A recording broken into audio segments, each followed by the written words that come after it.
I don't know if we're live on YouTube. I don't know. Let me look. If I see it's gonna work at all. It says we're live. It says we're live. Oh, it says, do you remember the 21st of September? What do you know? Oh my gosh, What do you know? What do you know? The old boy did it again. The You old know what I didn't do? heave ho. I What did- didn't update the stream details on Twitch. Oh no. Not again, Travis. Every time. But it's Oh fine. yeah, because it's like talking about the Tony Hawk Pro Tony Hawk Skater. Pro Skater. Let's. I'm watching our advertisement right now. To Ned and Emmy talks. Oh, this is great. Pew, pew, God, pew. Emmy. Maybe I should have looked at. You should have looked at the Emmys at all. You should have done any preparation, Brandon, for this show. Oh shit! Do you have any links? D Squeeze is now hosting my stream. Anyway. Ba, ba, ba, ba. Yeah, I've got links. I got links for days. I got links to all the Emmy winners, Yeah, Brandon. you know Patrick Foley, sound editing. I mean, what? How could you be Yeah, more? he was made for that. He was Taylor. made for that. These are all New York Times links. I don't know if you're a subscriber or not. But you should support. You know, Zendaya won. Yeah, she did. You want to talk about that? Records. She broke records. I think I just added the same link twice. Oh, I just went to emmys.com/awards/nominees. That works too. Winners _ We got people here.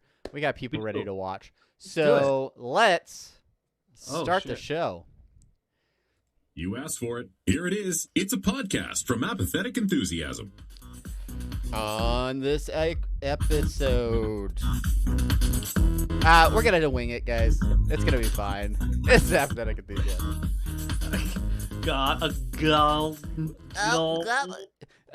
The show is live, ladies and gentlemen. This show is done live every week. Every week. And I'm Travis.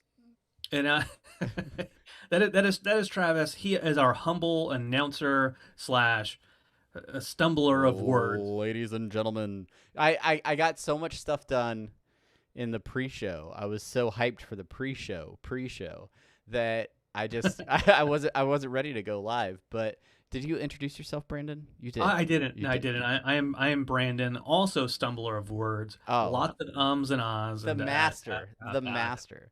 But yeah, we're here to bring you another episode of Apathetic Enthusiasm, coming live to you over the airwaves every Monday night at 9 p.m. Eastern on Twitch, twitch.tv/apathetic enthusiasm, youtube.com/apathetic enthusiasm. We're live in an event now. So every Monday is an event. This is event television, you guys. Don't miss it. You got to be there. And then you can also follow along throughout the rest of the week over on the social internet, over on Twitter at Apathusiast. I'm at Jogomino. He's at Barnyard Cruise. You can follow us on Facebook if you're into that sort of thing. No pressure going to facebook.com/apathetic enthusiasm show. Send us an email. Let us know you're listening. Hit us with topic suggestions, questions, comments. Apathetic Enthusiasm show. Goals, ambitions, desires. Send wants, us needs. your grocery lists. Let us know your wish list on Amazon. We're not gonna That's buy right. you anything, but we're curious. Send us your Give us- shipped account. I'll send you a little tub of sour cream and onion. I might have to take over onion that. dip. Apathetic Enthusiasm show at gmail.com. That's the email. Instagram is apathetic_enthusiasm. And of course, on the internet, apatheticenthusiasm.com. That's where you can find this podcast and all of our other podcasts. We have other podcasts. We have Invisible Sprite cans on the stream. You can also buy our love a couple of different ways. You can go to our TeePublic page. apatheticenthusiasm.com/shop is the easiest way to get to our curated t-shirts. You can also get t-shirts with our cartoon faces on them. Or go to patreon.com/apatheticenthusiasm where you can get content like the pre-show that we just recorded. You get access to special podcasts. It's on random. beef stick reviews, all of the hard hitting stuff you can only get behind that glorious paywall at patreon.com/apatheticenthusiasm. Thanks to all of our patrons. Brandon, how you feeling? You feeling good? You feeling loose? You fired up? You ready to make a podcast? Ooh. Oh, if I had nipples, they would be diamond. But I lost them in a I very nearly did a spit take on lots of equipment right here. It would have been very bad. Almost iced tea just everywhere. Sorry to hear about your nipple situation. No, it's I'm not as I'm not as sensitive about it anymore. My nipples aren't as sensitive about it. That's good. I'm glad they are what they are. Yeah, I don't usually talk about that piece of my life. It's it kind of takes me back to like a rough period in my mid 22s, where you're talking about the middle of the year when you were 22 years old. Yeah. It was rough. Specifically like the 6th month. Really like the second week of the 6th month. Really the middle. It was like a Wednesday of that week at around noon. Well, when I was 22, it was it was about 2003, 2002, 2003, and it like waxing kind of Brazilians. They were all the rage. Brazilian people were all the rage. Yeah. They were pissed off. They were raging. And when you're a kid and you're shaving, well, you're not shaving yet, and you're like you see men in your life and like, oh, I want facial hair. I want to have facial hair. And they always say like the more you shave, the more the hair will grow in, right? And so I was like, you know what? If that logic stands, the 3 chest hairs that I have on my chest, if I just pluck them like once, they'll grow back, sure. But why, Brandon? Shaving is different than plucking or tweezing. I know that's what I thought, and so I decided no plucking at all. No, I'm just gonna go all out. And so I worked in maintenance back then, and we dealt a lot with like epoxy and what have you. And so I got the double bubble. We call it double bubble. Because it had the 2 different things and you mix it up, that makes it strong. Yeah. I got maybe like 20, 30 packets of this thing because they come in small packets, right? But you need a lot because my chest it's big. I work out. It's big. Just slather it on. This is a long time ago, so things have changed. Yeah, long time ago. I slathered it on, and I had a hard time getting the double bubble epoxy off of my chest. And so I had my friend Matt Lovell, real guy that I know. Well, obviously, all of this story is 100% true. I'm sure of it. Well, yeah, of course. He's a big guy. He's like Sizemore, a little bit bigger than Sizemore. Sizemore's he is in here, so he'll know. Don't talk about him. He's smaller than Sizemore, and then he just stood on my chest, and then like with a crowbar was just like chiseling it off. Off your rock hard chiseled chest. Yeah, he I mean, my nipples are still there technically. They're just under a thick layer of epoxy. That's the end of the story. I don't know what to believe anymore, but I like it all the same. Yeah, that's good. You ripple nipple freak. And that is our show. We didn't. Thanks for listening, guys, and we'll see you later. Yeah, I don't know. I feel like there's no smooth way to transition into our first topic, so I'll just do it. And we're talking a lot of TV tonight, and in the spirit of television and talk shows like this sort of is. What is tonight? I don't remember. There is a date.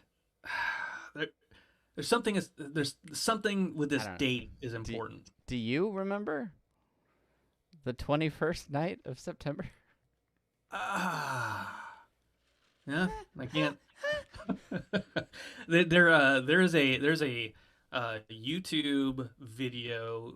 It was on Reddit too of Yes. the 21st night of September, where they just keep repeating 21st night of September, and it's a great video. And I think it was posted last year, and evidently the guy said he was going to do another one this year, at 9:21, which if it's Eastern time, it'll be during this show. So it'll be like during the yeah, we'll have to if it comes out, if you're watching live, hit us up, let us know. Maybe we can watch it together in the post show. But yeah, let's talk about another Disney Plus show. Disney Plus being one of the few platforms that seems to be coming out with new content. We alluded to this show in a previous episode. We're talking about Earth to Ned. This is another Jim Henson production. And again, we've watched a little. We're sorry. We're sorry about Muppets Now. If you were scorned, I'm gonna. It started good. Oh, it started good. I'm a little gassy here. I am going to maybe be a little bit different and a slightly bit more critical of this show. I'm not just gonna fawn over the show and talk only good things, but we are talking about Earth to Ned. The basic premise of this show is an alien on a spaceship is sent to Earth to destroy it, but he sort of falls in love with Earth and celebrities, and so instead of destroying the planet, decides to host a late-night talk show from his spaceship where he beams celebrities to the spaceship and then does basically like a short 22-minute talk show. That I mean that's all you need to know, really. Brandon, I watched I think 2 episodes of this and I was like, okay, I'm not going to say you have to watch it. But it's an interesting concept. It reminds me a little bit of Space Ghost, Coast to Coast. Like, it has a little bit of that vibe. But after about like the second episode, I was like, you gotta check this out. There were a few sketches that I really enjoyed. I want to know initial, like, sort of first take. What have you thought? How much have you watched? What are your initial opinions on Earth to Ned? Well, I will say this. I will say that you told me to watch Hate it. This it's another example of a show you were like, let's watch this, and I said, yeah, okay, yeah, I'll check it out someday, and I wasn't interested in checking it out. Every time I passed it, I was like, no, because I would pass it on the way to The Simpsons, which I watch just about every night for dinner. Slowing down a little bit because he's stopped consuming actual food and he just watches The Simpsons for dinner every night. It fuels his soul. I'm getting to the tail end of season 7, maybe into season 8, and it's going in. The quality is starting to shift, and that's a different topic entirely. But anyways, I find myself being like more willing to watch other things. Well, so tonight, because you and I have this thing when it comes to apathetic enthusiasm, where if we don't start the week after we record a new episode, if we don't start the week with a thought of, you know what, we'll talk about this on Monday, then Monday during the day, not even during the day, like Monday late afternoon, early evening is a scramble to be like, oh, what do we want to talk about today? And today, this topic came up, and then another topic that we'll get into in a second, more a couple minutes. Earth to Ned was, you're like, did you watch any Earth to Ned yet? No, I guess I didn't. Hey, Chelsea, you want to watch an episode of Earth to Ned for dinner? You want to watch a giant Muppet do a talk show? She didn't know what it was about. I very vaguely knew what it was about up until that point in time. So we watched an episode. The first episode has I was gonna say Jimmy Kimmel, but no. Old Conan friend, Andy Richter, Andy Richter, and Gillian Jacobs. yes.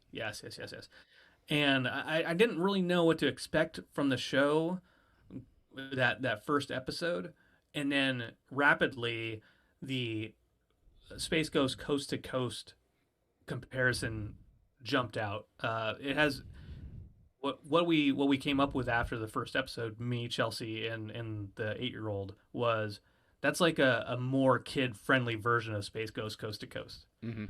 Yeah. Especially the later seasons of Space Ghost. The kid watched one episode and we're like, oh, okay. Maybe not. Now, Rick and Morty, kid. you bring that up, and it's a talking point that I want to make about this, because late night television is typically on late at night, and you can be a little bit more risque with your material. It can be a little bit more adult oriented. Obviously, like the Tonight Show, like Jimmy Fallon is still pretty clean for the most part. But this is a show on Disney Plus. It could potentially be shown at any time, and you don't know exactly who your audience is going to be. So the producers of the show actually talk about the fact, Brian Henson is the executive producer on the show. He wanted to focus on making the content family friendly because it was going to be on Disney Plus. And I feel like there is a version of this show that throws that out the window and goes all in on like Adult Swim or some other network. That could really kill it. But I feel, and there's still jokes in the show that I crack up at, but it does have like a limiter on it where you're like, okay, they're pushing a topic a little bit in one direction, but they could go a lot further. Yeah. They're not going to go there. It's okay.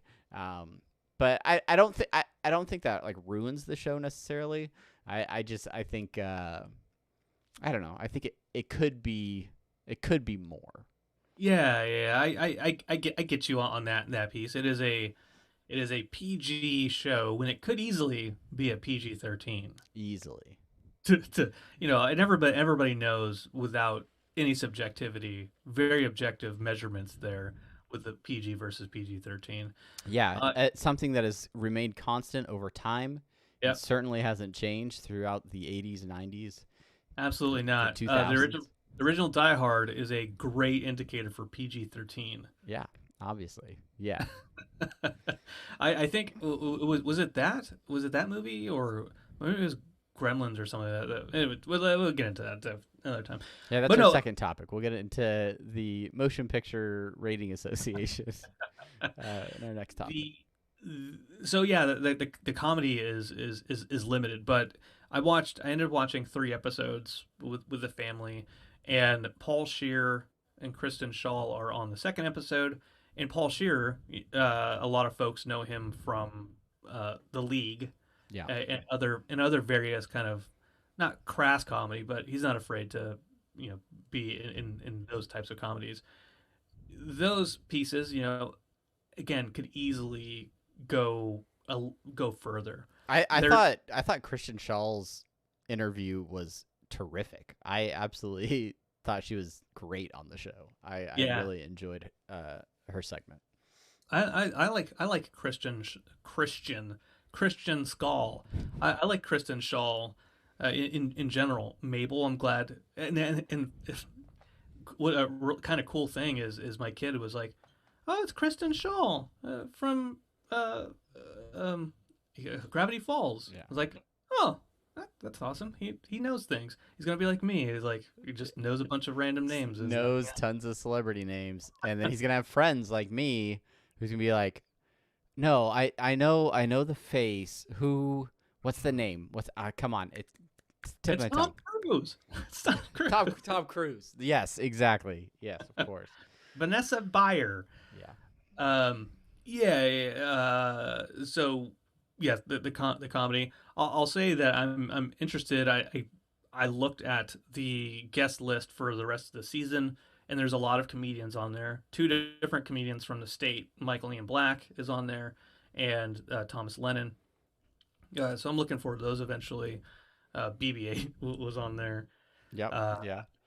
so so it kind of interesting to me that there's a comedian slant to it. That there it's kind of just like Space Ghost Coast to Coast. They bring in these random comedians and celebrities to do this kind of this bit, but it's a bit for the younger kids. Yeah. Oh, that's what I was gonna say about the Paul Scheer episode. The funniest thing that that was there was that Roaster Toaster 3000. Yes. That roaster toaster was terrific. Because Paul Scheer is talking about how he doesn't really like that type of roast comedy, but there's a type of comedy like you're kind of celebrating your friends by being mean to them, and so the co-host this co-host alien brings out the Roaster Toaster 3000 and it presses a button and it savagely roasts the host Ned, and the two jokes that it said. I don't know this character. I've only watched an episode and a half, and it was so fucking funny. It was killer. That was a terrific part. And I think that around that moment when I was like, okay, hold on. Brandon needs to at least check this show out. Like we need to have some discussions about the show. I was listening to a recent Comedy Bang Bang podcast with Scott Ackerman. Yes. And one of his guests during the plug bag section of the show where they plug different stuff, she was a comedian who is a writer on the show. And so I was like, she, okay, yeah, awesome. I didn't really think about like the fact that some modern comedians are like, oh yeah, let's write on this Muppet show, but it's pretty cool. Let's break down the characters a little bit. Obviously, you have the titular character Ned. Ned is, if you haven't seen the show, haven't seen any images from the show or anything like that, Ned is a gigantic puppet. He has 4 arms. I would argue it's probably like 8 feet tall or something like that. According to Wikipedia, Ned requires 4 puppeteers and 2 others for a total of 6 to operate. Yeah.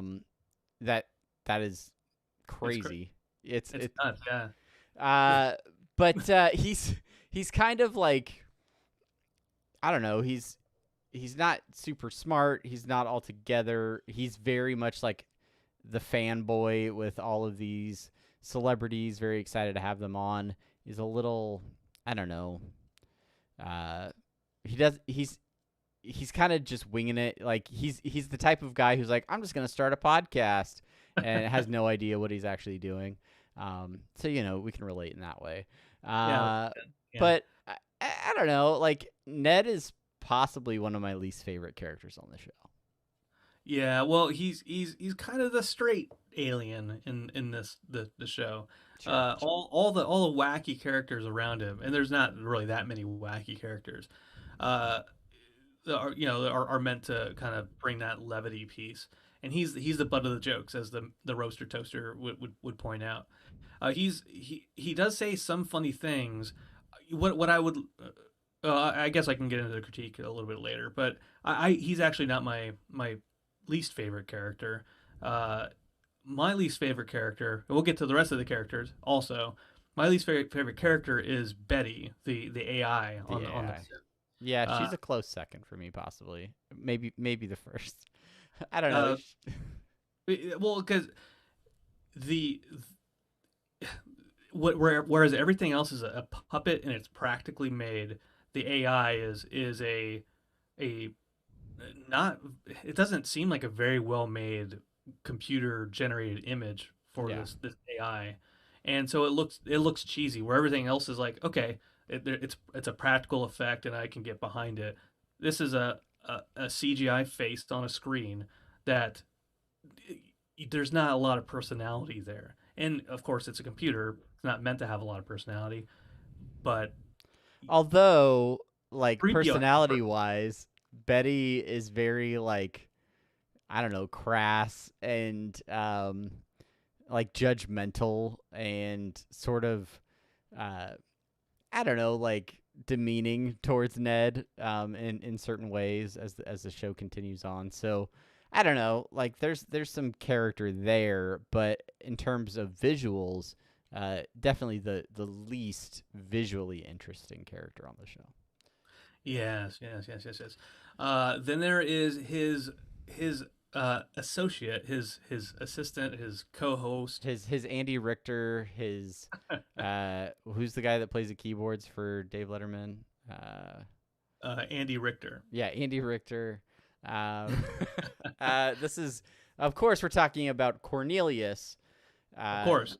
And Cornelius might be my favorite character on the show. He is hilarious. He has some great lines. The sketch that they did where Cornelius went to learn about stand-up comedy and went to an open mic night. That's the end of the joke. I died. I died. I loved it because it like he's trying out stand-up comedy and he goes through this whole like phase of like a comedy career in the course of like a couple minutes. It's pretty great. Yeah, it's pretty good. And that's the end of the joke. That's the end of the joke. I like him a lot. His Alien on the Street little interviews. I get a kick out of.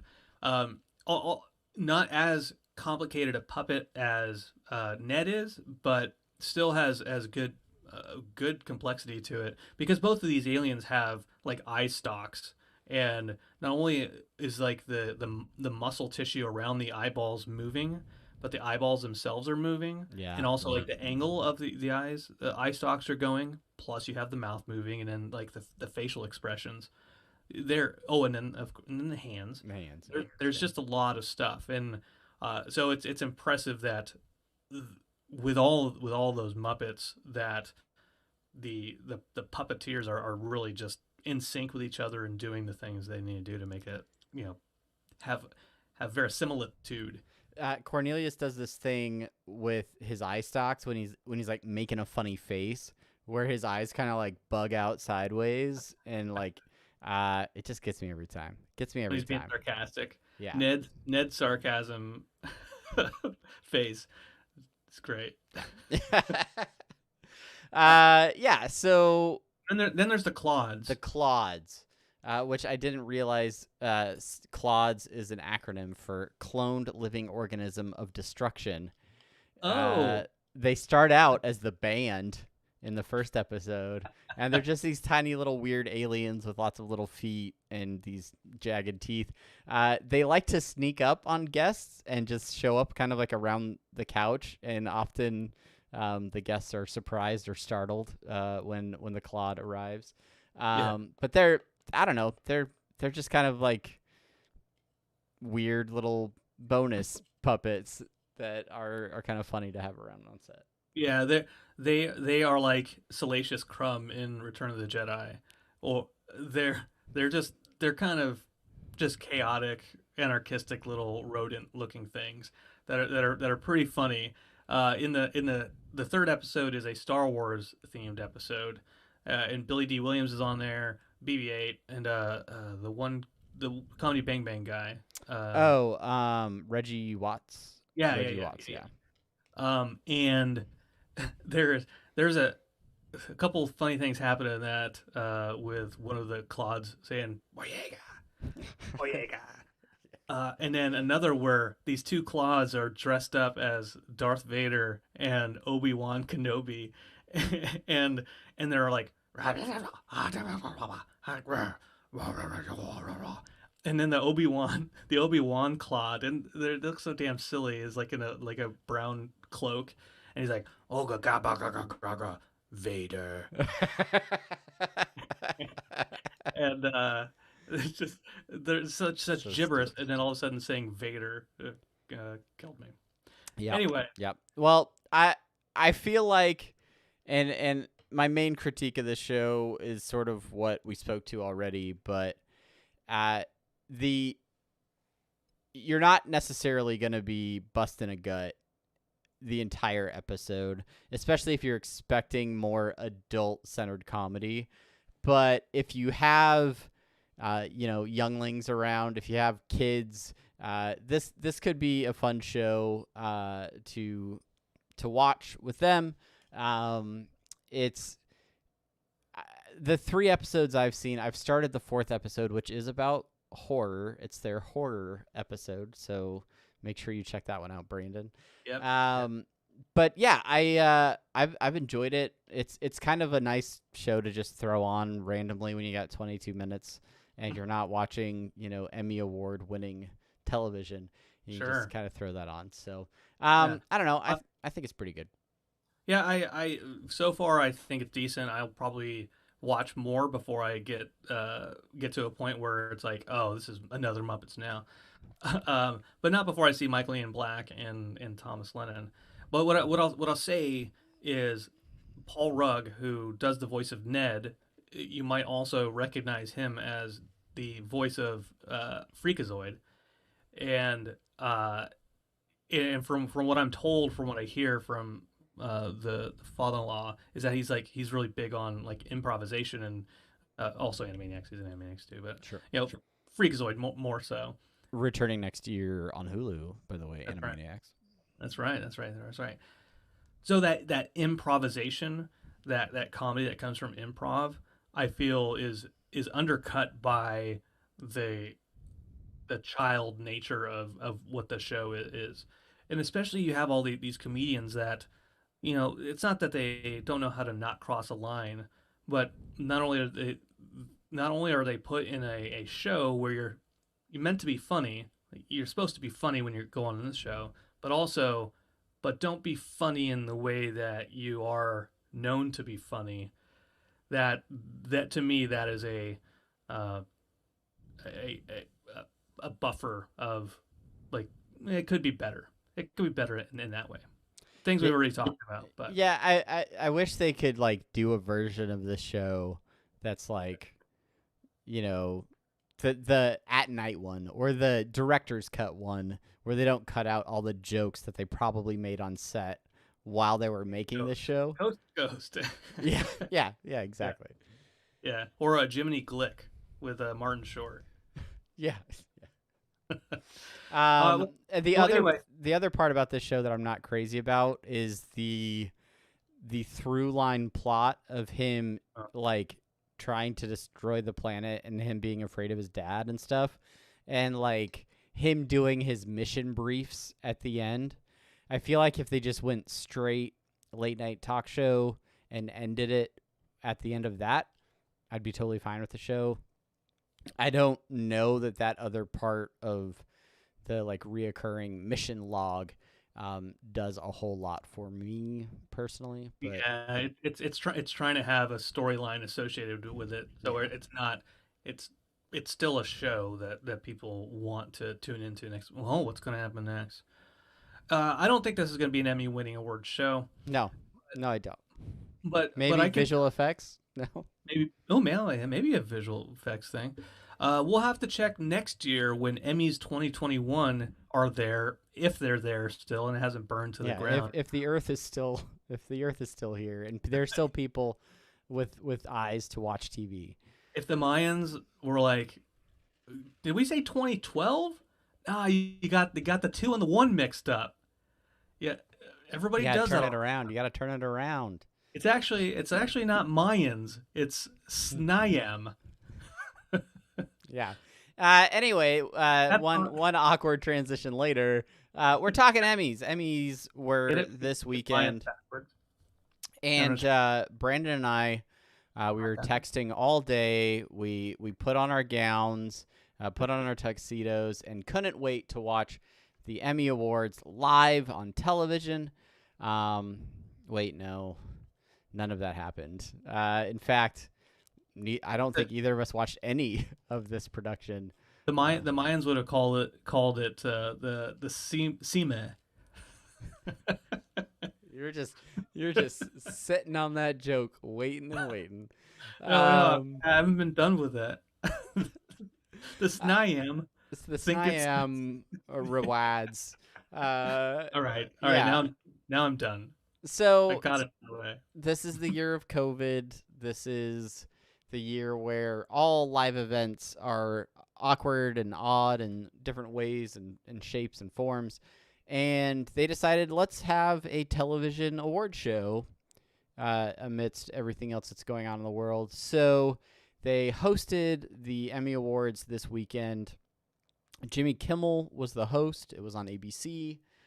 There were combinations of live guests as well as lots of celebrities tuning in via Zoom or whatever broadcasting system that they have for different presentations. And I didn't watch any of the actual show itself. I watched a few clips, which I will say this format actually makes it a little bit better for like YouTube clips where they're just like, yeah, just show this award or show this like, I don't know. It kind of worked out. You did what, zero research for this, right? Yeah. Did you watch any of the actual production or see any clips? Well, no, that's not totally true. I got some research done by osmosis through scrolling through my social media. I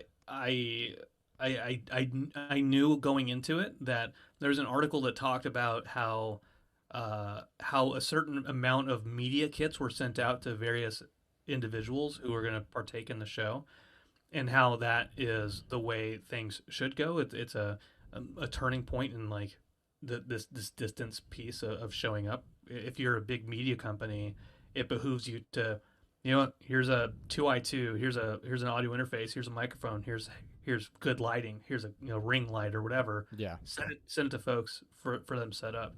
And I know some podcasters who have money, who make money, and they're very guest oriented. They do that type of stuff.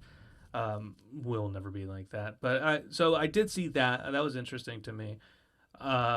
Saturday night, obviously, Rick and Morty won for the Vat of Acid episode. That's right. And whether or not I do any research for the Emmys itself, I do research for Rick and Morty stuff, or at least follow the feed and try to get their PR head to talk to us. But did you watch any of Dan Harmon's acceptance speech? I didn't, but I laughed because if you're a fan of the Dan Harmon social media minute, you know all about Dan Harmon's woodworking. Absolutely. Yes. And that's it. We'll talk about that. We're gonna have a new episode of Interdimensional RSS here in the next week or so, and that we'll definitely have that as our. It'll be there. It'll be there. Yeah. Which and Vat of Acid episode still my top episode from the last year, so I'm very happy that it walked away with the best animated show Emmy. Other things that happened, other I don't know, points of interest, I guess, from the award show. I don't know. Jimmy Kimmel gave a monologue. I guess they broadcast from the Staples Center. They did have guests at the Staples Center, but it was like mostly empty at the arena, so there was like a little bit of like real-time feedback, but it seemed like, I don't know, even in some of the stuff I watched, it didn't come across that way. Like certain jokes weren't getting laughs, not necessarily because they're bad jokes. I just don't think there was the audience to support them. Like I don't know. You have one guy going in Cape Fear. It's just Robert De Niro doing his cigar laugh in the movie theater. For everything Jimmy Kimmel says. So let's get into a little bit of the events of the show. We'll talk some winners and losers. I have a question for you. Have you ever watched Schitt's Creek? I have watched some Schitt's Creek. I whenever Chelsea's watched through it twice now, and I periodically would walk through the living room and see her watching it. And if I was setting up, if I was doing work on my laptop or doing this, that, or the other, it would be in the foreground or the background, wherever away from It would be on the ground somewhere. Yeah. And I would be watching it, and I would enjoy it. And I feel bad for Chelsea because she's like, if you just, if you want to watch the show, just watch the show. Quit asking me questions about all the characters that you're on. Wait, so wait, what happened to him? Wait, he's gay or he's not gay? Wait, why are they in Schitt's Creek? That type of stuff. What's the meaning behind the name? So they used to be rich, but now they're poor? Like, how did that happen? Wait, who's just Chris? Just watch the pilot, Brandon, and shut up. Wait, Chris Elliott is... Oh, he's the mayor of Schitt's Creek. Oh, okay. All right, I'll try to remember that for But does later. he work at the hotel, or is he a guest? Like, Yeah. Do they own it? Anyway. It's from what I've seen, and I've watched multiple episodes. I do like the show. As a huge fan of Christopher Guest, Eugene Levy, and Catherine O'Hara, it's, although I didn't sit there and watch the entire series, I could sit there and watch an episode and just and enjoy their performances. Absolutely. Which my experience with the show is almost identical to yours, with Sheena watching through the series and me walking into the living room and being like, "Oh, what's happening?" You, David. All right, let me. And then walking out and be like, "All right, well, time for me to go to bed. I'll see you later." But yes, funny the things I have seen. A show that has had several seasons, but has just now had its final season. Yeah. And consequently cleaned up at the Emmys, winning I think 9 Emmys for its sixth season. That's pretty impressive. Yeah, Eugene Levy for Outstanding Lead Actor in Comedy, Catherine O'Hara for Actress, Dan Levy, Eugene Levy's son, as supporting actress, Annie Murphy, who plays their daughter. Yeah. Yeah. Yep. And then Dan Levy also won for writing, directing, and producing as well on the show. Very, very interesting. My wife was actually telling me that this was sort of a pet project for Eugene Levy and Dan Levy. Like they wanted to make something together.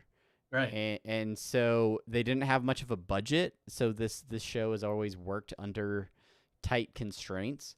And but it's also helped them to do some very creative things and to have some different challenges. I mean, I'm a huge fan of the Best in Show, the Mighty Wind, those types of movies. So I mean, you just get some of this cast together. I'm like, all right, I know there's going to be some solid stuff in there, and it's good to see them give a show a lot of recognition when it's like their last chance, but sort of just as a note on media and television. Do you feel like it's good that shows get recognized in their final season, or like do you feel like other shows are missing out because Schitt's Creek has been a big show. It's gotten a lot of attention from people. A lot of people enjoy it. It just hasn't been recognized on its own. And now that this is like the last chance for it to be eligible, let's just throw a bunch of awards at it. Like, I don't know. Do you feel one way or the other about that? Or because it's not like movies where you get one shot and then it's gone. A lot of shows have, multiple seasons and are on for a long time. Well, I was trying to go back and look at the lead actors. We'll start with the lead actors for the show. So Blackish, Anthony Anderson, Don Cheadle for Black Monday, Ted Danson for The Good Place, which was in its final season. Yeah. Michael Douglas, Kaminsky Method, and Rami Youssef and for Rami. Like Schitt's Creek and The Good Place, those were the only two that were in their final season for this.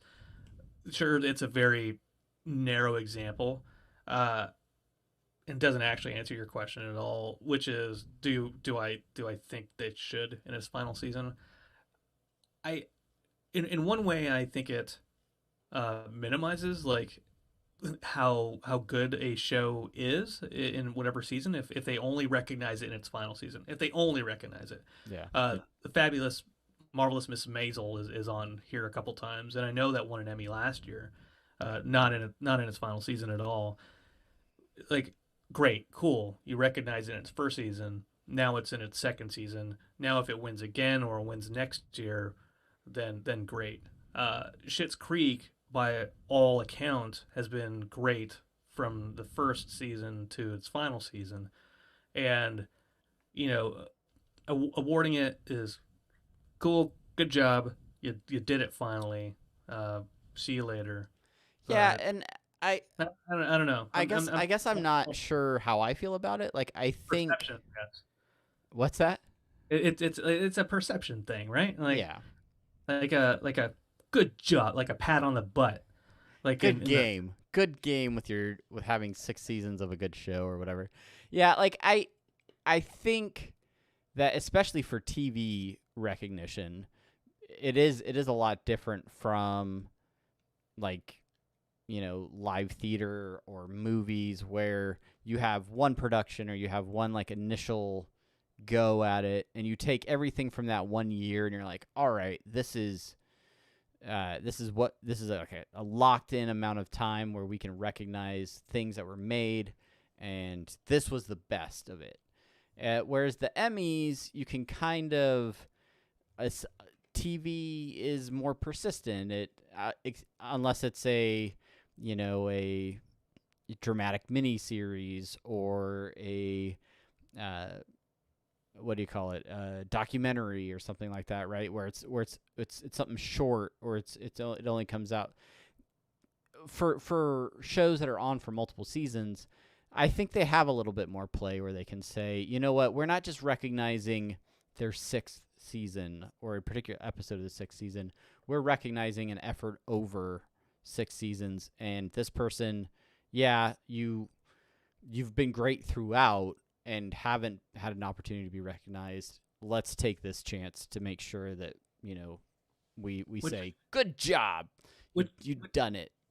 Which is why the announcement that The Walking Dead is going to be coming to an end. I mean, they're going to sweep so much comedy, drama. I'm shocked that show is still on the air. Horror.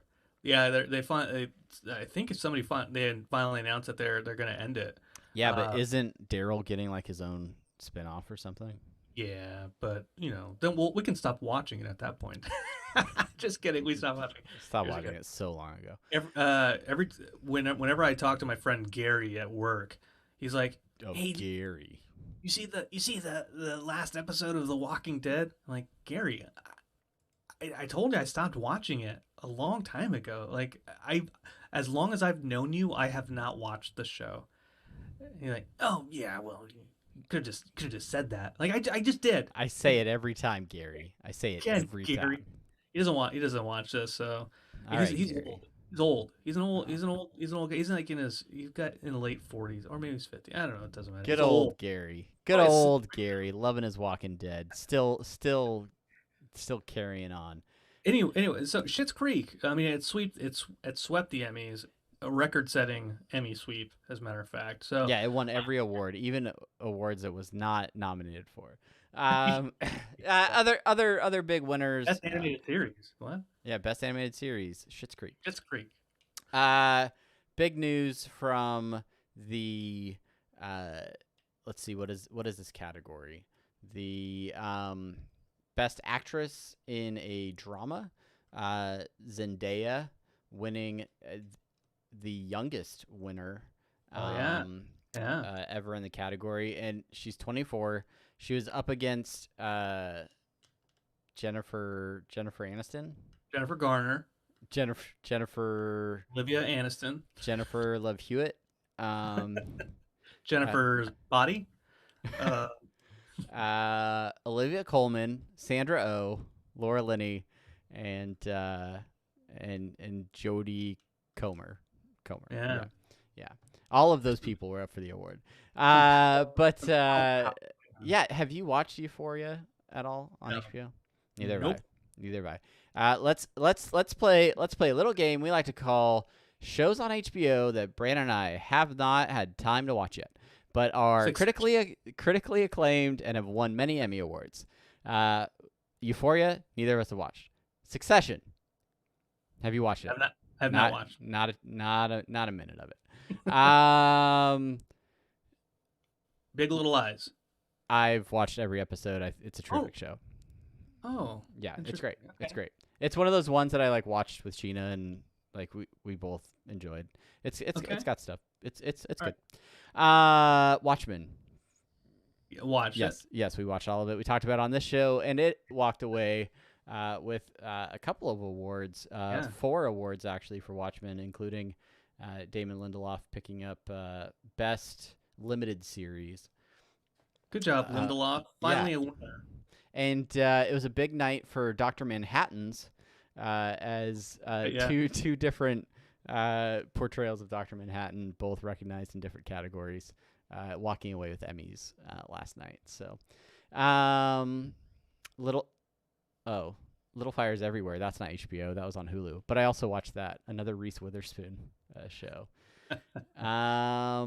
There's a couple shows on HBO Max that are coming out too. Well, these aren't award winning, but they're coming out that are getting props that I will probably not watch either by the time they're winning awards.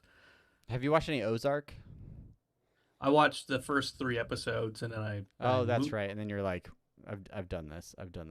Julia Garner winning supporting actress for Ozark. And Bad Education was a television movie on HBO. Haven't seen it yet. Nope. Yeah, there's a lot of stuff out there, and then we're looking at the major categories with the exception of animated series. And there's winners behind the scenes, the ones that aren't as publicized.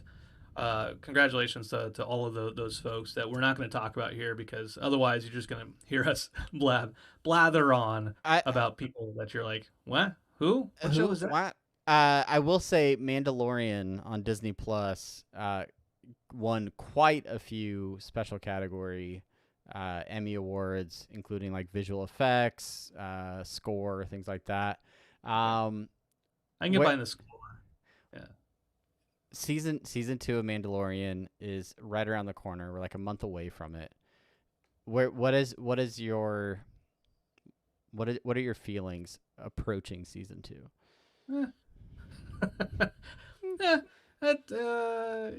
It's like season 2 of Umbrella Academy. I mean, I'll watch it someday. I will watch way more Mandalorian season 2 than I watched of Umbrella Academy season 2. Yeah, we talked about Mandalorian on the show before. It's not that I thought it was a bad show.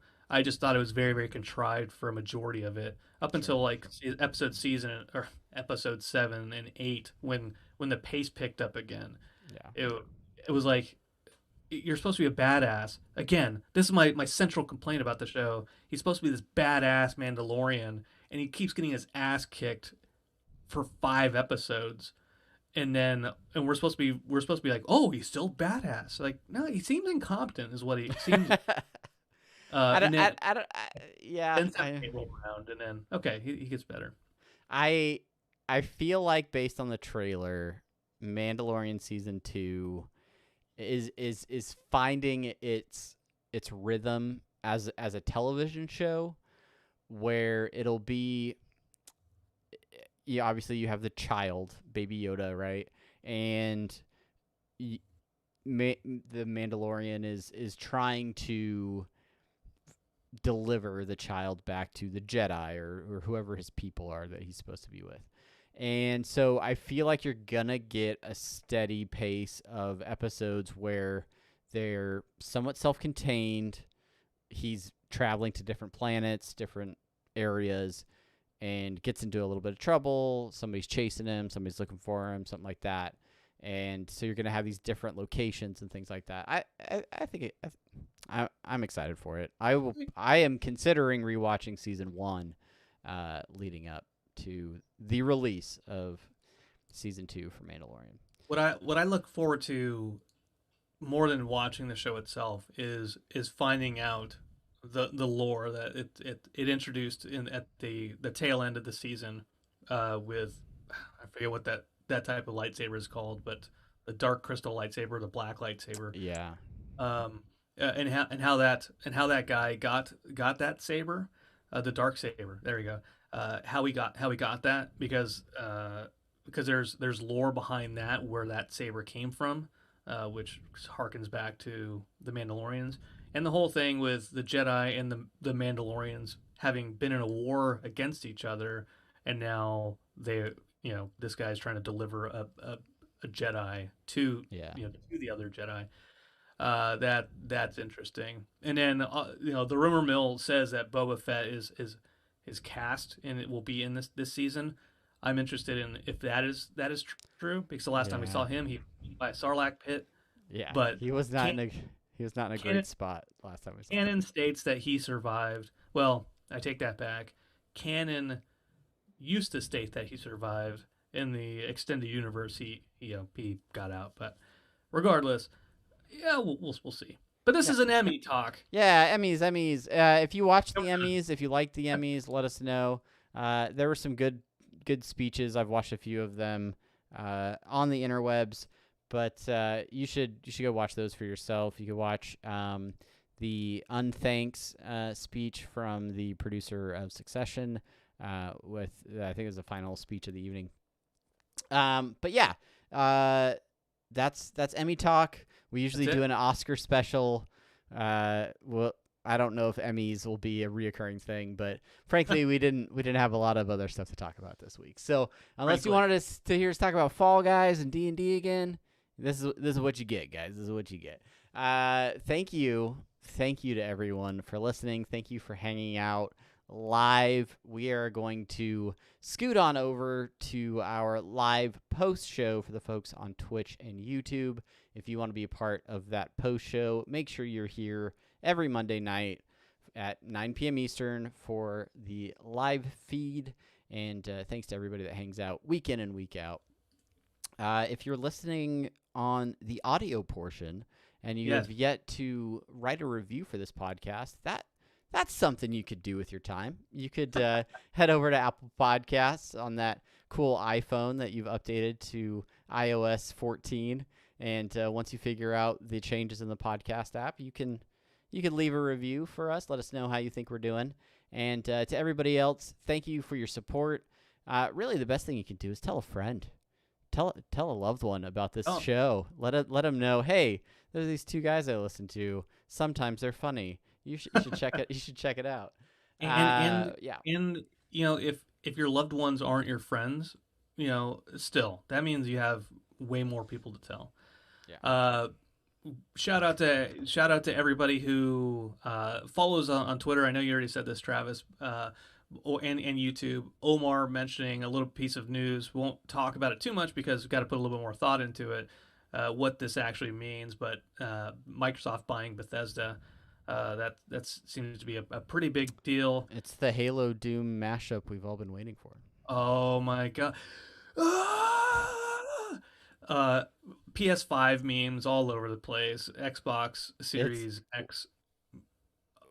We are approaching a very potentially contentious season in gaming. It's time to have an episode dedicated to console wars, Travis. Meow, meow, meow, meow, and I'll be over here with my PC upgrades, wishing I had a new 380 video card or something like that. But it's okay. It's okay. Just there's a payment plan, $25 a month. You get an Xbox Series One X. For real? That's a thing.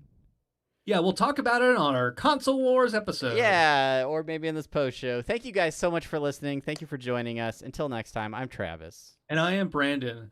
Toodaloo. Bye.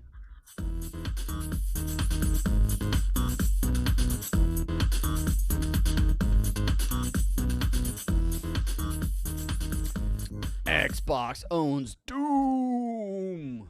Ooh, the silent wind of doom. Yes. But can Xbox run Doom? Yeah. I got Doom to run on this Xbox. I got my memes mixed up. It's can it run Crysis? Oh, yeah. And then I got Doom to run on this potato with an LCD screen on it. Hey guys, hello to the live folks. Some of you dropped off immediately when you heard that music. Sorry guys, we're still hanging out. We're still doing our thing. Thank you for being here. And let's talk about all the things that no one else cares about. Do you want to chat gaming stuff right now, Brandon, or do you want to save that? Do you want to talk about social media jail? Like what's on your mind? What do you want to? Yeah, I didn't talk about social media jail. You want to talk about video games? No, let's talk about something interesting. Yeah. If also, you I have gotta close all these Emmy tabs. If you wanna get banned from Facebook for any amount of days, all you have to do is have a quasi-successful podcast dedicated to a existing media property, an intellectual property, if you will, get ghosted by a certain subset of that company whenever you ask for media requests and trying to do things the whole on the up and up legal way, and then they pick posts that you have on your Facebook page, your podcast Facebook page, and say, "Hey Facebook, that's copyright infringement." And then Facebook says, "Can't do that." And I look at the picture, and it's not a picture of anything Rick and Morty related. It says, "Hey, go to Patreon and support us if you want." That's the picture. And then they report 2 more pictures like that. "Hey, that's copyright infringement." I'm like, "No, it's not." Okay, well, that's all they did. Let's put it aside. We'll be fine. That was probably a shot across the bow. So we changed the name of. That's why we have Apathetic Enthusiasm now as our Patreon, and not Rick and Morty Pod. And like, okay, cool. And we didn't see anything. It was September 3rd were the first 3 notifications. September 17th, 14 days later. The 17th day of September.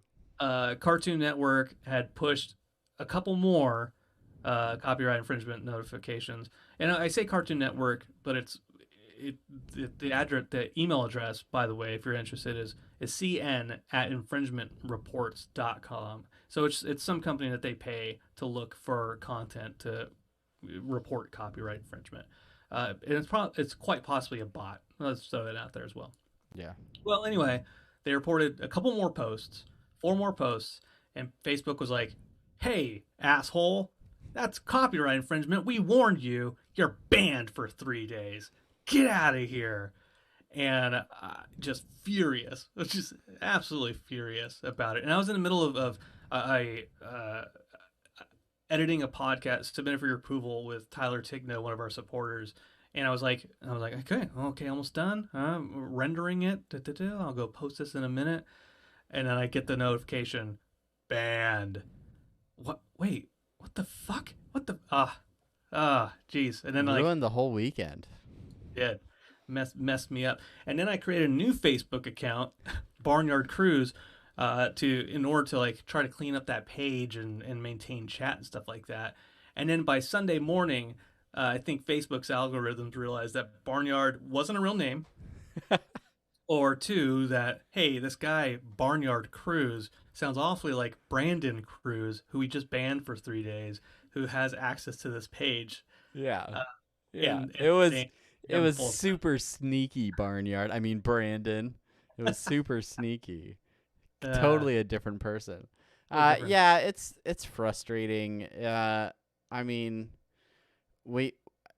I suppose, to play devil's advocate, if there is a post that links to our Patreon, which, assuming people go there, we make a little bit of money, and a post linking to our Patreon, where we make money, has any mention of Rick and Morty in it, Yeah, they own those names. They do. It's misleading. Okay, all right. Yeah, I'm fine with that. Even though the report is for a photo, it's not for the name of something. Yeah. So Okay.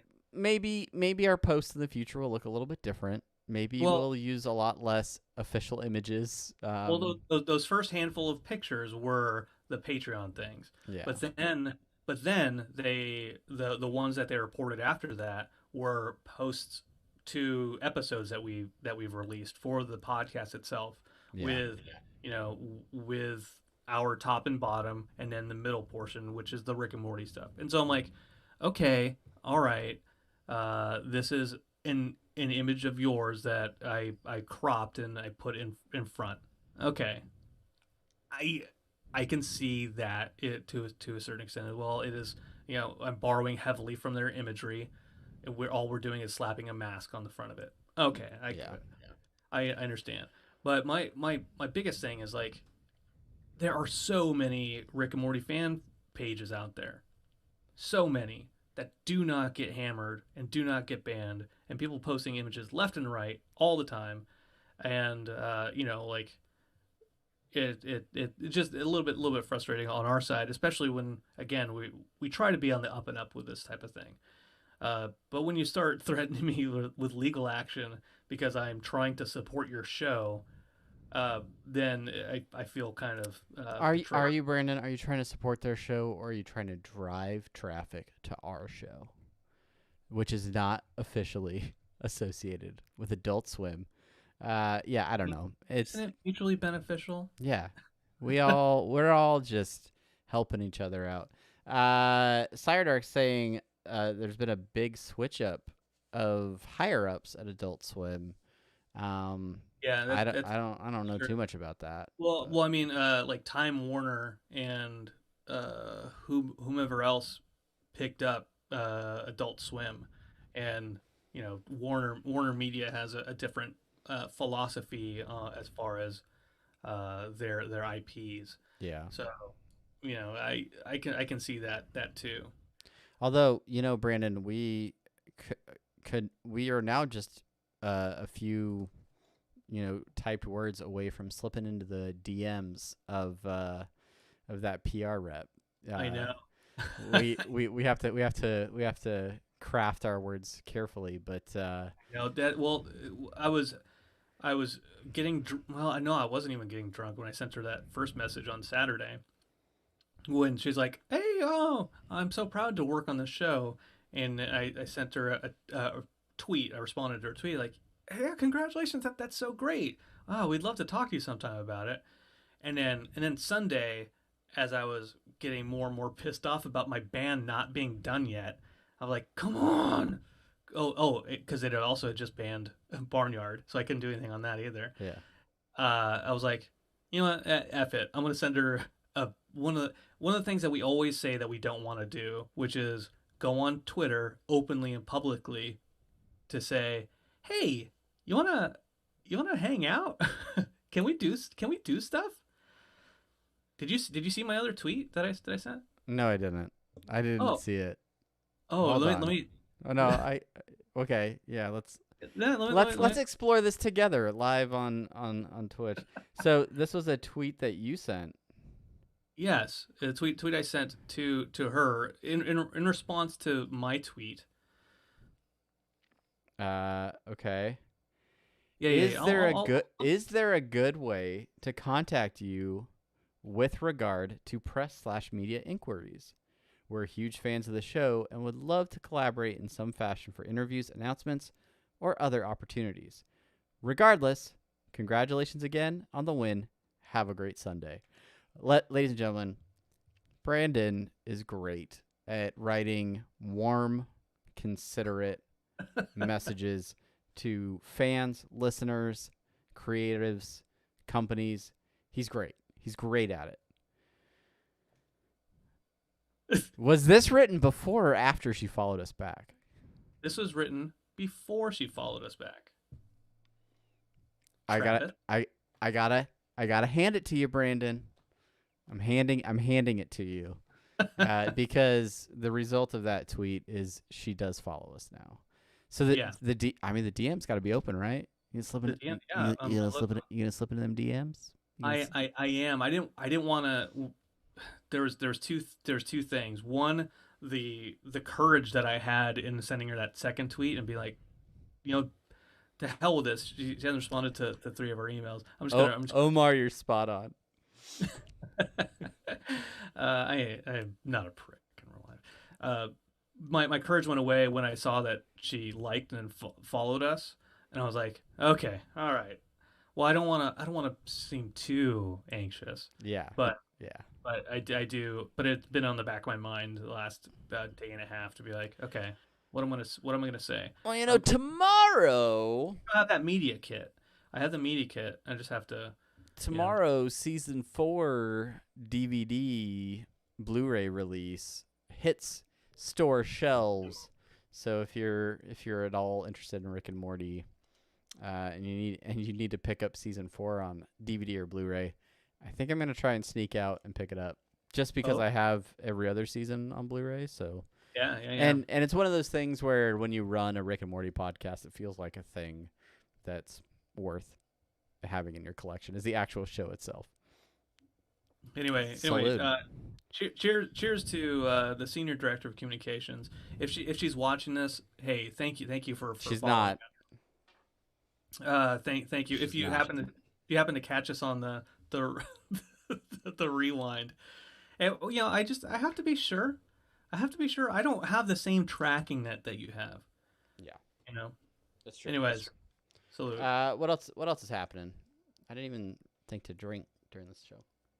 Yeah, that's all I had that show to drink was that shot of tequila. And the invisible Sprite can. Mm. I don't know what else is happening. Nothing all really. My son, my 8-year-old, is playing Civilization Revolution, which was on a 360, and so it's backwards compatible. And I own the game, so he downloaded it and he started playing it, and then he started playing it like 1 in the afternoon, and then I was doing work. Every once in a while I'd go get a drink. He'd still be playing it. And he was playing it all the way up until like 6 or 6:30 or so. And I'm like, oh man, what a cruise! What a cruise! Such a cruise. Speaking of cruises, we have been reigniting our enthusiasm for Dungeons and Dragons. We played a one-shot a couple of weeks ago that was conceived of and DM'd by our good friend John, and that introduced Brandon's brother, Brett, into our party, and he played with us in that one. And then this last weekend, Brandon resumed the campaign that he has been running for a long time, with a brief 9-month hiatus. The what is it? Desert of Arayu? Yeah, Desert of Arayu. That's what it's called. Yeah. But I gotta give you compliments on how well you integrated your brother's character into the group, and were able to add someone to our game in a way that, for the most part, made sense and worked pretty well. We didn't challenge the idea too much. We weren't like, no, we don't know this guy. Get him out of here. But yeah, I like having your brother in the group. There are things about him though that make me realize that there are things about you that are not necessarily just Brandon things. Yeah, but they are in fact Cruz things. Okay, and so one of those things is the types of voices. Yeah.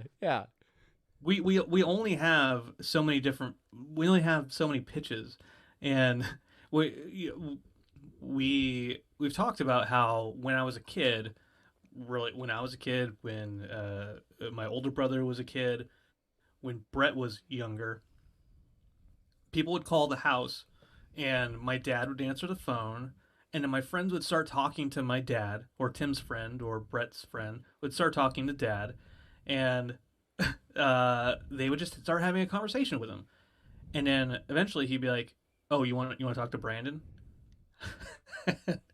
And sure enough, they would. Sometimes when I call my grandmother, uh, she'll be like, "Oh, hi, Randy. Oh, what's going on?" Like, "Oh no, it's Brandon." It's like, "Oh, I thought you were dad." Or sometimes, "Oh, Tim, how are you doing?" No, Grandma, it's Brandon. It's the other grandson. It's the better grandson.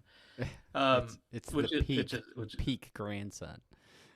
Yeah. which isn't wholly true, but yeah, no, we our voices all sound fairly similarly. We have same intonations for certain voices that we do, especially like old man voices. We do old man voices like this. Is there any other things that jump out at you? Uh, the Not a old man, brand the old thing. man voice is definitely like a dead ringer. Um, no, I don't, nothing that comes to mind right now, but I feel like over time, and as we play together as a group more and more, I don't know. I feel like I'm gonna learn more about you by learning more about Brett. And it's fun. It's a fun little thing. So yeah.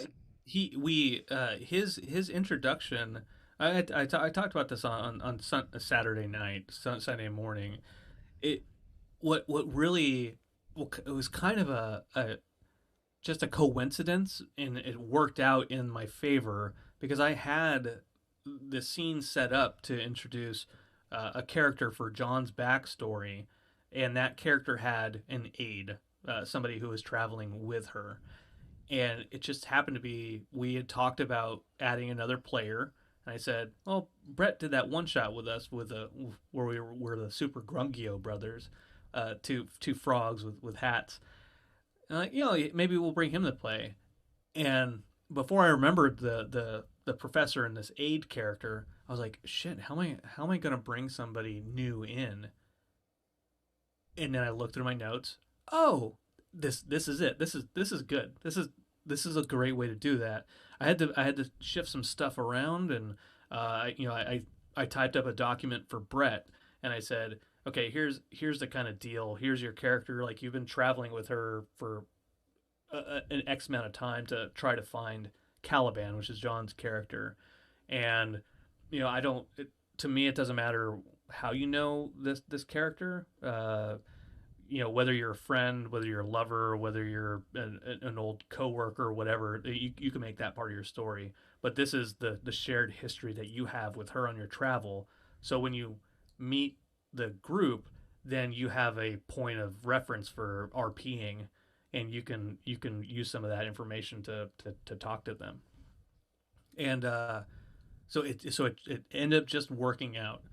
And what I really like, I like that he's there. I didn't know how much he would be actually role playing, how much of the RP he would do. Yeah. And so I was really, really happy to see that, because with him there, he creates a little bit more of synergy in a conversation, because usually it's you and John, and we love Kevin, but Kevin's not, he's not the RPing type. He doesn't create in that way where a lot of the times if we're having conversations, like he's not creating conversations within the group. He's more like where's the next monster, like, or what is the next step that we need to do? Yeah, Is there a painting nearby? Yeah. Yeah, and this is, at the start of the campaign a year and a half ago, that's the one thing that I asked everybody. It was like, or what are you in for? Are you in for the combat? Are you in for the treasure? Are you in for the RP? And RP ranked low on his. So I knew that about it. But but the interactions that you guys had was really good. The other thing, the way this session was created a long time ago, the biggest thing was John's character and your characters, Monty and Zanari. They didn't know anything about John's character, and John wanted to for sessions before this wanted to say more about his character, but he never it never felt natural and it never felt right, and it felt like it would be shoehorning things in, and John doesn't feel comfortable shoehorning those things in.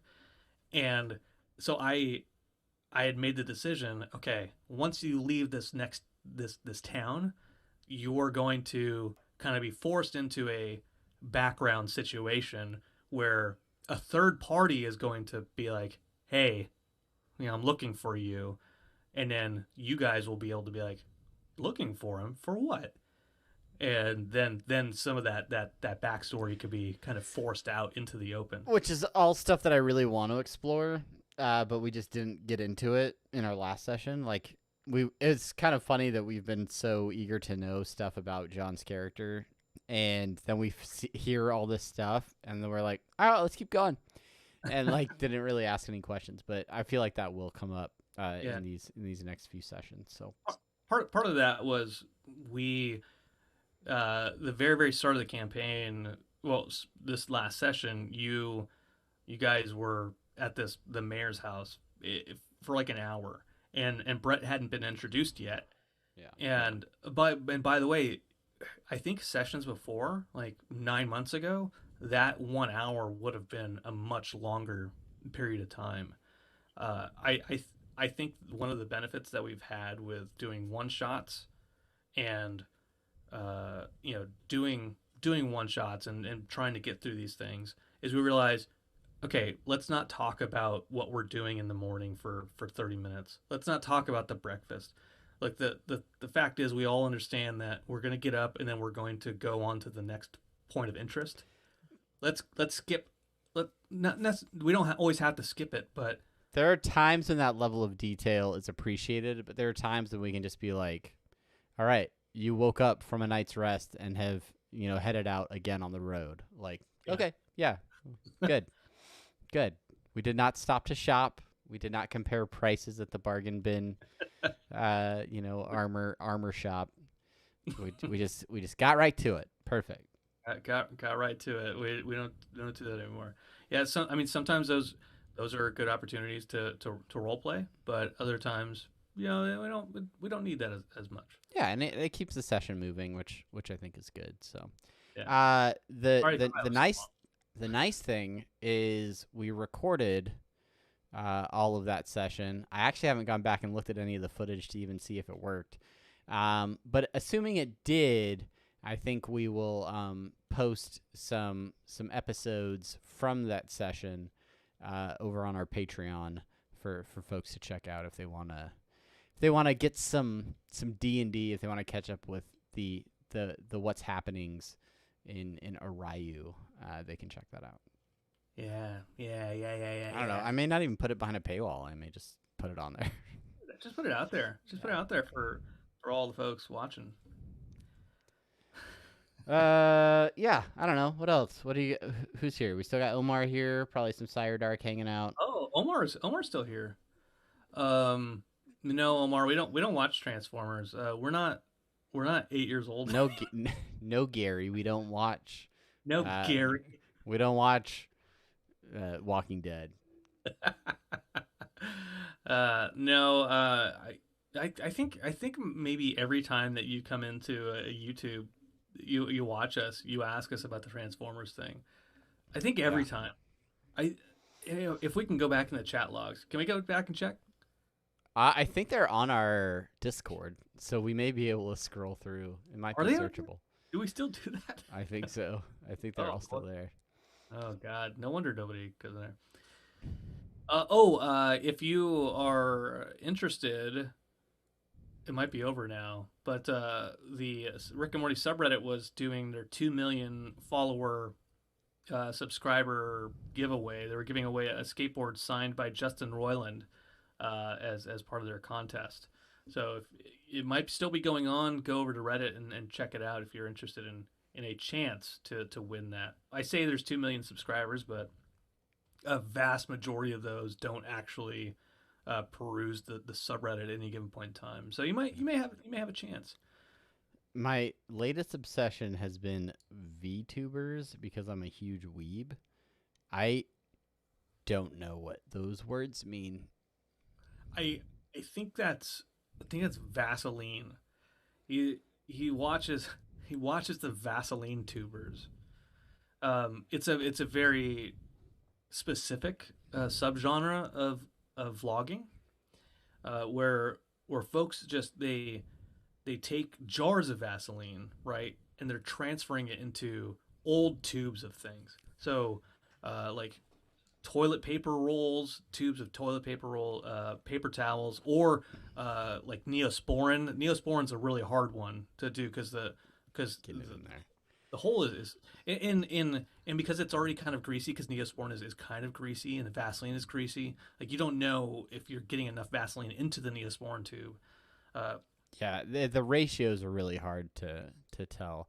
I saw the one where the guy filled all of the tubes in his water-cooled PC with Vaseline. That the cleanup was serious, but he did a good job. No bubbles.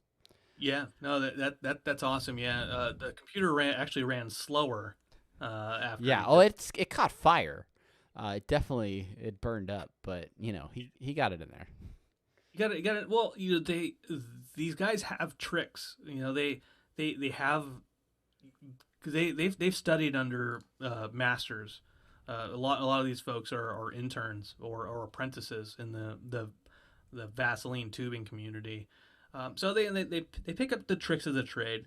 One of the ones that I really enjoyed watching, and it's not high tech or anything, but it's the Aquafresh toothpaste. You lift it up and then it squeezes out. They came up with a way, and it's pretty ingenious. What they did was they set it in a pot of water about yay big, right? And then they put the Aquafresh thing in the pot of water. They set it to boil, and the toothpaste actually like shot out. Like, they pressed the thing and it shot out, and it was completely clean. There was no toothpaste in it whatsoever. And so then they took it out of the boiling water, and they used gloves because it's hot, and they went to a little like tube of liquid nitrogen, right? And they put it in there with some forceps, and then with a spoon of Vaseline, they put it right next to the opening. And as they went in, the cold actually sucked the Vaseline back into the tube, back into the Aquafresh toothpaste tube, to the brim, cleanly. Amazing. It was the biggest spoon ever. I instead of listening to Brandon prattle on about that, I'm scrolling through Twitch looking for VTubers. You said, "Hey, Heath Bar Guy." Hey. Virtual streamers, VTubers are virtual streamers. Check the Twitch channel list sometime. VTubers.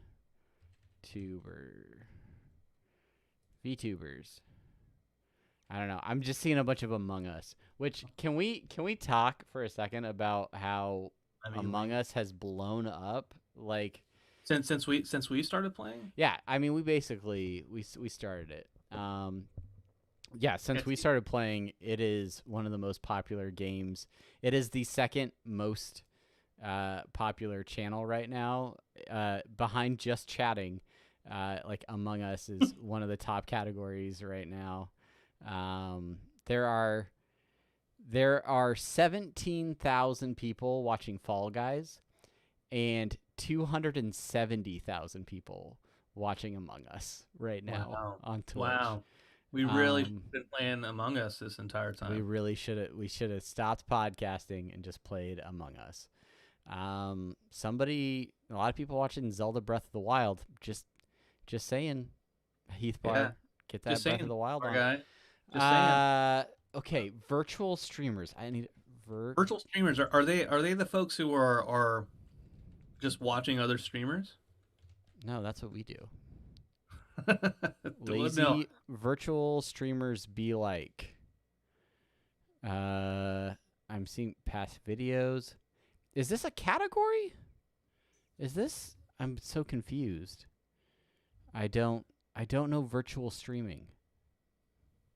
I don't get it, guys. A virtual YouTuber is an online entertainer, typically a Japanese-speaking YouTuber and or live streamer who is represented by a usually anime-inspired digital avatar generated by computer graphics, such as Live 2D. Yeah, and that's what. Okay, so these are not real people. These are virtual streamers. It's like they are real people, but it's like when the Rick and Morty thing a couple years ago, right? When they were playing Fallout 76. Yeah. Like that was virtual streaming.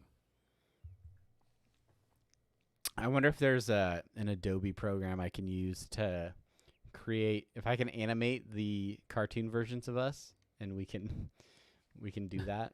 They say they use generated by computer graphics such as Live 2D. Live 2D. Look that up real fast. Live 2D cubism dynamically animates an illustration exactly as it is drawn, using just a single source illustration and not requiring individual frames to be drawn. I don't actually know what that means, but I don't know. I think I found one. This looks like a very. Now I get why you said weeb. This looks like a very anime lady. As soon as I get through their ad, playing Among Us, because everyone is playing Among Us. This is Grandmaster Cache. Yeah, go on Steam. Go on Steam and look up Face Rig, one word, Live 2D module. Okay, hold on. Yeah, so this is definitely like a blinking cartoon playing Among Us. And having people watch it. Okay, I have to go on Steam? I have to open up Steam? I guess no, you could just use a web browser. But yeah, this is something I can get into if I had an avatar. Because I think what did you say it was? Live 2D Face Rig? Yeah. Face Rig, one word.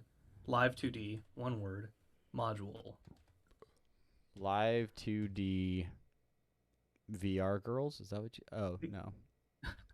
because I feel like I would probably be, I feel better not having my real face on screen. Face Rig Live 2D module. Available for Windows. Oh, wow. That's really weird. It's definitely some white dude, like, talking as an anime girl. I know, it's so hot, right? Not the adjectives I would use. Creepy, maybe. Oh, but I could be a virtual puppy. Yeah, I mean, this is the workaround, Brandon, that we've been looking for to really up our Twitch numbers. Is we've never had a female that can really bring in the views, or a drunken rabbit, which apparently this avatar is a workshop item. But I see Live 2D for a 2D model. Vroid Studio for an easy-to-make 3D model. Vroid Studio. So this is downloadable content, but you have to have Face Rig Live 2D, right? What is this? This is DLC, but DLC to what? DLC to what? Oh, Live 2D to Live 2D. Got it. Yeah, all right. Wow. VTubers. As you can expect, they use these for adult videos. I would love to not be an anime character and Yeah. be it. If I could be Space Ghost, coast to coast, we could do our own version. You could be Brack, and we could do it like that. Yeah, we could do it. We could do it all right. We have talked about like reworking the layout on the stream. So after we did the pain in the assathon, and we had our green screens next to each other, like reworking this so that it looks like we're in the same environment, be it animated or otherwise. Yeah. I'm still up for that challenge. I think I need better lighting. You need a better green screen is probably what you need. That too. But yeah.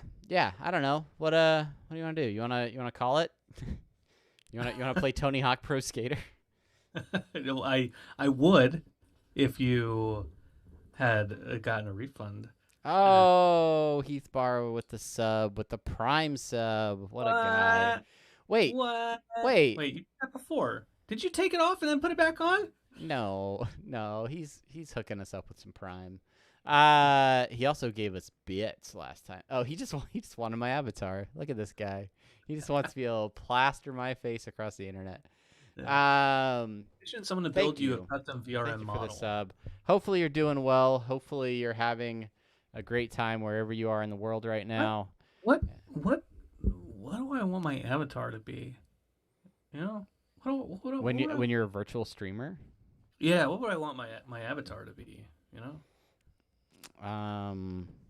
I think you should be the like super old lady that the main character from Howl's Moving Castle turns into when she turns like the old grandma lady. No. Where is there a drawing app on the Mac? Like Paint? Is there like a Microsoft Paint version on Mac? Every Mac that I've owned, I've also had like Photoshop and Illustrator on, so I do not know. Well, I know how to solve this. Sire Dark saying we could commission someone to build us custom VR models. Someone could do VR models of like. Oh, you should be Squirm. What's your guy? Yeah. Do like a 3D version in Blender. Yeah. Yeah. All right. Let's see. Where's share screen? Where's the share screen button? I have to allow that. It's gonna it'll jack up so many things if I let you share the screen right now. But we can try it. You're not gonna do it. We can try it, Brandon. Good. No, it says you can share the screen. You should be able to share. No, it says I can't. It says oh, I did disable it. There you go. Yes. All right. Good. I don't know how this is gonna look on. Yeah, that's all kinds of messed up. How does it look? Let me see if I can find a better angle for you guys because this is not it. This isn't it. We'll go with this one. And then we'll kind of just. Oh damn! That is a bad angle. Oh that. I fixed it. I made it look better. Okay. All right. Here we go then. It's gonna see like this, and then it's like that. In classic. Okay. All right. Let's watch Brandon draw, guys. Okay. I don't have a Wacom tablet. Okay. And then he's like, "Hi, I'm Brandon. I'm gonna eat some chimneys." Hey guys, I'm a little ghost. Time to play some Fall Guys. Pew pew. Oh, I found. Hey, Square. I'm Octopi. What you doing? Where you going right now? I'm going to the music festival. I'm going to listen to some classic music fest. Oh, that's pretty good, Squirm. And there you go. That's it. Yeah, that's animation in the 21st century. Let's see. Put some There's some grass coming up out of the ground here. Hey, that grass is growing awfully quick. I know. I haven't seen grass grow that quick since Nam in 77. Hey, everybody. I'm Mr. Sun. I'm gonna burn you. No, don't burn us. Yeah, don't burn us. That's mean. Oh, no. Absolute Homestar vibes for sure. Yeah, just draw a strong bet in there and you're all set. All right, well, I guess I'll stop sharing the screen. I don't know. It's a strong bet. Oh, now you guys can see Expedition Everest. That's one of my wallpapers. There it is. Yeah. Yeah. The A in AE stands for animation. Absolutely. Yeah, Animation explodibly. I'm pretty proud of all the things I've accomplished in that one scene. You did animate Squirm once. Is that still like on our YouTube or where was that? Yeah, it's still somewhere. Yeah. I'll get a link for it. Squirm in the loony bin. Hopefully the SEO is high on that one. Oh yeah. Nope.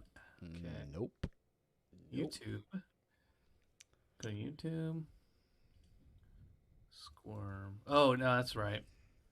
It's Squirm in the balloony bin. The balloony bin. That's right. Yeah. Man, I miss some Homestar. I want to watch some Homestar videos. Can you? How do I send this to you? In Facebook? How do you send it to me? Yeah. Do you just want to share your screen again? Oh yeah, I can share my screen again. Yeah, sure. Okay. Share screen. Were you able to hear the sound? Yeah, I could hear it. Okay. All right. Shared. All right, you guys ready? You ready for a Brandon animation masterpiece? Let me know when you're good. Yeah, no, it's up. All right. Hey, where are you going? I'm going to your Baru festival.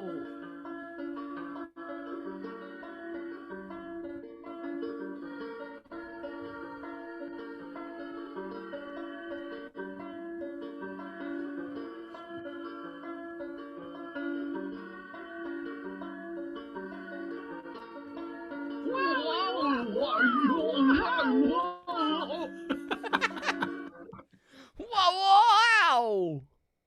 Wow! So good. So good. So good. Stupid. Dumb. Did you ever see the video I did for Chelsea's birthday? I don't know. I may have. Let me see if I can find this real fast. This will be like the very, very last thing I do. This is the very last thing I do. Because I think, that animation was crude. It wasn't. It was stylized. It had its own gravitas. Let's see. Oh, you know what? It's on my face. Well, just talk for a minute, and then I'll Okay. Yeah, we'll talk for a minute. We could talk about Homestar Runner because that guy's the man. With Flash being dead, like, where do you go to find Homestar now? Well, I think HomestarRunner.com. Old Flash site. Adobe Flash Player is blocked. Ugh. There's a Trogdor board game for sale. You get a Trogdor board game? That's legit. Homestar on YouTube. We're still putting all the tunes on all the YouTubes so you can watch them on any device, anywhere. Anywhere. I have the first 125 Strong Bet emails on DVD. That is a fact. That is a fact. What? All right. You ready? Yeah, I'm ready. I'm gonna share the screen again. Share it. Share it up. All right, here we go. Yeah, I guess I put them all on YouTube. Squirm, if you're into it. Part of the. Oh, come on, sound. Part of the. Oh, It's not- on. It's on. Oh, God. Oh, very very loud. If you want me to, I can hang around with you. If I only knew that's what you're into. You and him and you, if that's what you're into. Him hanging round, around you, you hanging round, yeah, you're there too. And if you want me to, I will take off all my clothes for you. I will take off all my clothes for you. If that's what you're into. How about him in the nude, if that's what you're into? In the nude, in front of you, is that what you'd want to view? If it's cool with you, I'll let you get naked too. It could be a dream come true, providing that's what you are into. Is that what you're into? Him and you in the nude, that's what he's prepared to do. Is that the kind of thing that you think you might be into? And then maybe later we'll get hot by the refrigerator in the kitchen next to the pantry. You think that might be what you fancy? In the buff, being rude, doing stuff Just with to the be food. clear, he's the Getting nude octopus. with his food. We heard that's what you're into. And then on the next date, we could bring roommate. I don't know if Stu is keen to, but if you want, we could double team you. How about you and two dudes, him, you, and Stu, in the nude, being lewd with two dudes with food. Well, that's if Stu's into it too. All the things I do for you. If I only knew, that's what you're into.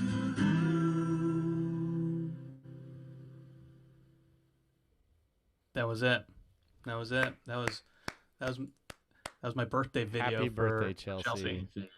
And happy birthday to my wallpaper. That's okay. We got to talk about process. We got to talk about were those hand drawn on paper? Yeah, yeah. I forget what it was that I did. No, okay. So I had a scanner, and I started by just trying to do it in like Microsoft Paint, and then I was like, well, if I'll just select and I'll move them over, select and move them over, select and move them over. And then what I was like, well, I'm not gonna be able to draw very good things within the scan, or sorry, within the software because I use my mouse. It's like, okay, well, I'll just get a bunch of pieces of paper. I'll draw, and you can see Squirm at the very start is just like on a piece of paper, and he's moving along a background. So I like drew the background, and then would just move him along, scan it, send it in, scan it, send it in, scan it, scan it. And then like with the wrestling rink, then I scanned that in and then just like zoomed in on it slowly. Or if like that carrot, like it came in like the like zoomed in and it got bigger. I did that in the software, but everything is hand drawn and scanned in and then manipulated once it was inside the computer. Man, I have never made a cartoon for my wife. And then I realized that there's software to let me do most of that. Yeah. Well, that's where creativity lives, is in figuring out a process and doing it yourself. So, Heath Barr with the fresh Prime sub demands an entire series. So better get to work, Brandon.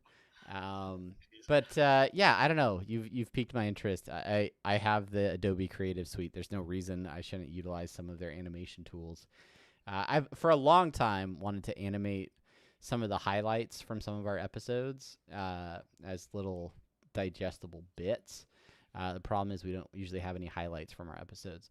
But at some point, if we say something funny, maybe we could crowdsource it out and have people tell us things that they liked, and then we could put it on the old internet. We say some funny things, and that audio burst that Blueberry does, it's so easy to actually go in there and look for it. Yeah. But I've only done it once because that means I have to do. The problem is I need to just like take notes when when you say something funny and be like, oh, at this time, let's go back and explore that. Or actually just hit the clip that button on Twitch so we could have clips of the funny things that we do. In Ned versus the Planet or whatever that show is called. Earth to Ned. We talked to about Ned. it less than an hour ago. They say they say one or two lines that I'm like, are they making fun of us? Where Ned says that he's the funny one or something like that. Oh yeah, where they're talking about us. Yeah, like specifically me and Brandon. Yeah. Maybe Brian Hansen is a huge fan of Apathetic Enthusiasm. Maybe so. This whole time. Have you ever thought about the fact, because of the number of people that download interdimensional RSS, like, do you think there's like, I don't know, a B-list celebrity that's like, oh yeah, I listen to these guys. They talk about Rick and Morty. They're kind of funny. Like, I don't have faith that is. Yeah, you think it's all just like weebs in there, like Omar, just listening on their way to work. I don't. I think you explained what a weeb is earlier, and I still don't know. I still don't, but I think I work with some, so it's not a big deal. Is that like a new like tween thing? I looked everything else up. Why don't I just look up that? It slaps. A weeb is a derisive term for a non-Japanese person who is so obsessed with Japanese culture that they wish they were actually Japanese. I definitely work with some. Is there a Korean version? I don't know. Question for Indefatigable. Ow, Jesus. Oh, jeez. Sorry. Quiet. Indefatigable. Whenever I'm reading a book or reading something with that word, I never know how to pronounce it. And I'm like, indefatigable? It's one of the few words that I have. How many books are you reading with that word? Indefatigable. You do work with some. Yeah, I know I do. Well, anyways, all right. Very indefatigable with regard to your work ethic and getting content out there, Travis. I'm proud of you. Indefatigable. I don't know if that's a compliment or not. It's an adjective of a person or their efforts persisting tirelessly. Oh, yeah. Doesn't really fit me then. But thank you guys for hanging out. Thank you for watching. Thank you for sticking around for the post show. I hope everybody's doing well. Stay safe out there. The next time we talk to you, it will be a brand new season. Fall is right around the corner, and we're nearly through 2020, guys. We're gonna get through this. Have a great week, and yeah, we'll talk to you guys soon. We'll see you later, everybody. It's good seeing you. Bye.